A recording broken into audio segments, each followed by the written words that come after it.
প্রথমেই সবার কাছে ইরানের ক্ষমতাসীন সরকারের জন্য দোয়া চাচ্ছি।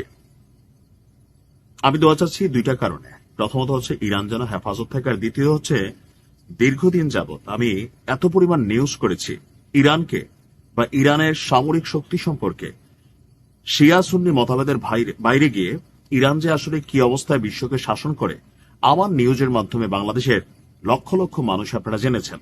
তো সেই জায়গা থেকে ইরানের প্রতি আমার একটা দুর্বলতা আছে, আর আমি মনে করি আধিপত্যবাদী বিশ্বে সকল আরব অধিপতিরা যখন নিজেরা সৌদি যেমন দুবাইরে শাসাইতে চায়, ইয়েমেনে ঘটনা ঘটে, এই সকল কিছুর বাইরে গিয়া প্রকৃতপক্ষে বাঘে মহিষের লড়াই করে ইরান। আর সকল আরব রাষ্ট্রগুলোর এক পাল্লিতে তোলার পরে আরেক পাল্লিতে ইরানরে যদি তুলি, সামরিক অর্থনীতি সবকিছুতে বিচক্ষণ একটা রাষ্ট্র, আর যার কারণেই টার্গেট ছিল পশ্চিমাদের। নিজেরা অভিযান চালিয়ে সেখানে কিছু করতে পারেনি, কিন্তু সেখানে মির জাফরের দেখা মিলেছিল। ৪৫ বছর আগে আমেরিকাতে নির্বাসিত সাবেক রাজার ছেলে, স্বঘোষিত যুবরাজ যে লোকটা আছে, তার নাম হচ্ছে রেজা পাহলভি। গতকালকে একটা ডাক দিয়েছে। একদিকে আমেরিকা প্রস্তুতি নিচ্ছে, অন্যদিকে ইরানের সেনাবাহিনী, রাজকীয় বাহিনী প্রত্যেকেই হার্ড লাইনে অবস্থান করছে। আজকে চূড়ান্ত লড়াইয়ের ডাক দিয়ে বসছে রেজা পাহলভি। ভিতরে ঢুকে গেছে অনেক এজেন্ট। মসজিদে আগুন দেওয়া হচ্ছে, একজন মুসলিমকে করছে? অবশ্যই না। এখানে অনেক কিছু কিন্তু ঘটতেছে। এখন রেজা পাহলভি যে চূড়ান্ত ডাক দিয়েছে, আমার কাছে মনে হচ্ছে ইরানে কিয়ামত ঘটতে যাচ্ছে আজ রাতে। আল্লাহ ভালো জানে কি ঘটবে। তবে পরিস্থিতিটা আপনাদেরকে একটু সামনে নিয়ে আসছি।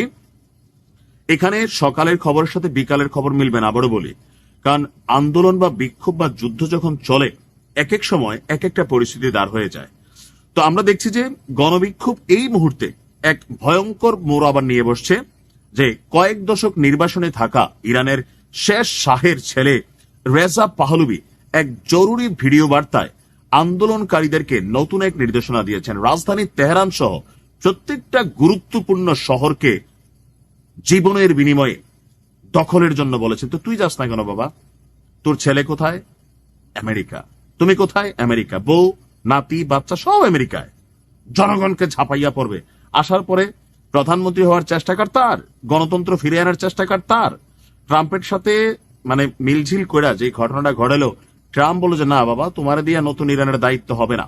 বাট তারপরে সে প্রমাণ করতে চাচ্ছে, boss you are wrong, I am right, and let's see আমি কি করতে পারি, এটা সে দেখাইতে চাচ্ছে।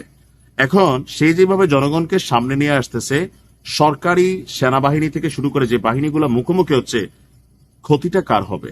রেজা পাহলভির নাকি ইরানের? ইরানের হবে। এটাতে অনেক কিছু ঘটতে পারে। ধরেন ইরান সরকারের পতন হইল, এই ইরান আজকে যারা মেরুদণ্ড দাঁড় করে দাঁড়িয়ে চোখে চোখ রেখে কথা বলে, এই ইরান আমার জীবদ্দশায় মনে হয় না আমি দ্বিতীয়বার আবার দেখতে পাবো। আর কোন আরব রাষ্ট্রের প্রতি এরকম ভরসাও নাই।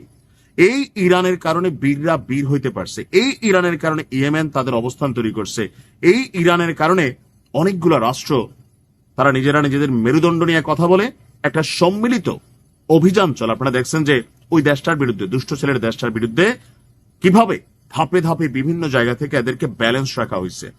এখন ইরান নাই হওয়া মানে সবকিছু নাই হয়ে যাওয়া, যার কারণে সবাই চাচ্ছে এই জোয়ারের সময় মাছটা তুলে ফেলতে হবে।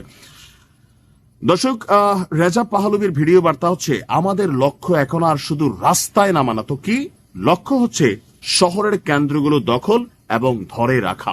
আগামী 2 দিন দেশ জুড়ে আরো কঠোর আন্দোলনের নির্দেশ দিয়েছেন, এবং তিনি নাকি নিজে ইরান ফেরার প্রস্তুতি নিচ্ছেন। তো আয় সে একদম লাস্ট মুহূর্ত ছাড়া, একদম ফাইনাল এন্ট্রির টাইম ছাড়া যে ভাইগা গেছে, সর্বোচ্চ নেতা আত্মসমর্পণ হয়ে গেছে, বিদ্রোহীরা পার্লামেন্ট সহ বিভিন্ন গুরুত্বপূর্ণ ফ্যাক্ট গুলা, সেনাবাহিনীর ঘাঁটিগুলো দখল করে ফেলছে, এই পরিস্থিতি হইলে তখন সে আসবে।